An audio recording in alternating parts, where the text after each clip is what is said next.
Hello and welcome back to the Foxfield Railway Museum. I'm Anthony Dawson, the museum manager, and we're just going to have a quick look at this magnificent thing behind me. This is a wheel pattern.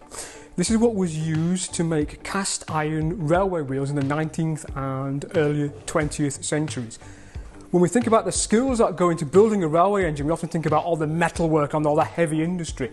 But in order to make a lot of the parts which were made out of cast iron or cast brass, they first had to make a wooden pattern like this. Pattern making was a very skilled task. This is made by hand using different types of timber. This wheel pattern is absolutely enormous. I'm only a hobbit and this is 6'6" diameter, a really big driving wheel. We think it came from Manchester, so it was perhaps used at the works of Bayer Peacock and Company in Gorton. In order to make a railway wheel first, a drawing would be produced in the drawing office.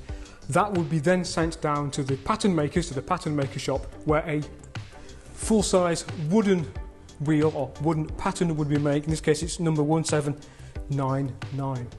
The pattern would then be used in the casting shop in a sandbox to cast it in iron.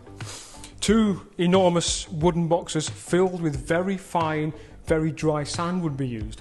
The wheel would be put in between both boxes, be pressed into the sand to make an impression. The boxes will be then gently pulled apart. The pattern will be then lifted out, leaving the negative image from where the wheel was. The boxes will be then put back together again and then be wheeled over to the furnace where molten iron will be poured in to fill the void left by the timber. It will be then left to cool, and then it will be then taken to the machine shop where the rim of the wheel will be turned in a lathe, and here where the axle is, this will be bored out to make it a perfect cylinder to take the axle, and then later a wrought iron tyre with the flange will be later sweated on by heating the tyre. As it cooled, it will be shrunk to the iron wheel, and then it will be secured with bolts around the outside. If you look at it, there's a hole for the axle here in the middle, but there's no bulge or swelling out for a crank pin to go in.